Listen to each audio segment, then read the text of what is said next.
আমরা আপনাকে অ্যারেস্ট করব। আপনি 5,000 টাকা যদি দেবেন অথবা 7 দিন দিয়ে থাকবেন।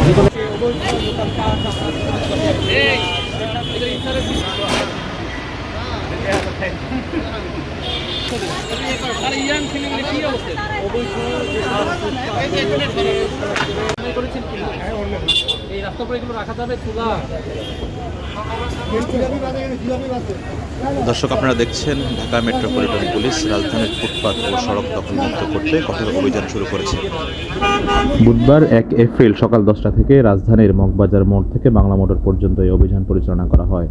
অভিযানে নেতৃত্ব দেন ঢাকা মেট্রোপলিটন পুলিশের স্পেশাল ম্যাজিস্ট্রেট ইমরান আহমেদ। অভিযানের শুরুতে ইমরান আহমেদ সাংবাদিকদের জানান, জনদুর্ভোগ কমাতে এবং পথচারীদের চলাচল নির্বিঘ্ন করতে অবৈধ দোকান, রেস্টুরেন্ট ও ওয়ার্কশপের বর্ধিতাংশ উচ্ছেদ করা হচ্ছে।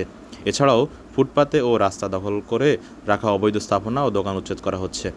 জানা গেছে, আজ 1 এপ্রিল সকাল 10টা থেকে ঢাকা মহানগরের বিভিন্ন এলাকায় সড়কের পাশে অবস্থিত বিভিন্ন ধরনের প্রতিষ্ঠান, দোকান যেমন খাবার রেস্টুরেন্ট, যানবাহন, মেরামতের ওয়ার্কশপ, ওয়েল্ডিং ওয়ার্কশপ, পোশাক সামগ্রীর দোকান, আসবাবপত্রের দোকান ইত্যাদি পরিচালনাকারী ব্যক্তি ও ব্যবসা প্রতিষ্ঠান মালিকগণের বিরুদ্ধে ওই অভিযান পরিচালনা করা হয়।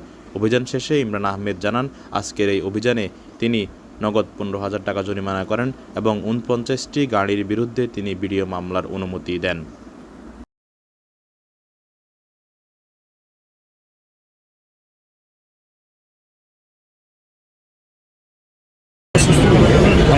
আপনি কোথা থেকে দেবেন তো আমরা জানি না। যেহেতু ম্যানেজার না শুধু নাও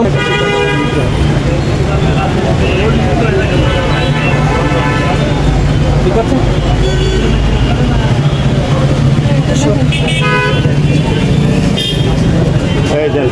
থ্যাংক ইউ।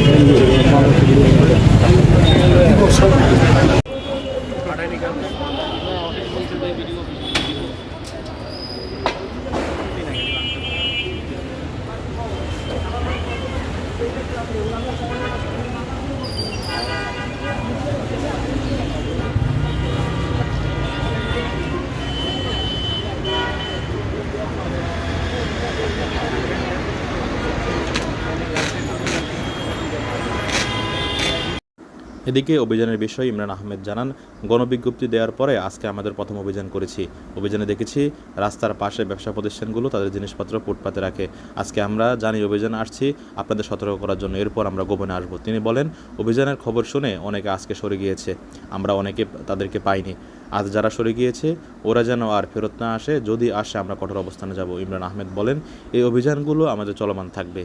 আজকে থেকে শুরু করে 5 তারিখ আমরা নতুন করে শিডিউল দেব, আমরা গোপনে অভিযান করব বলে জানান এই ম্যাজিস্ট্রেট।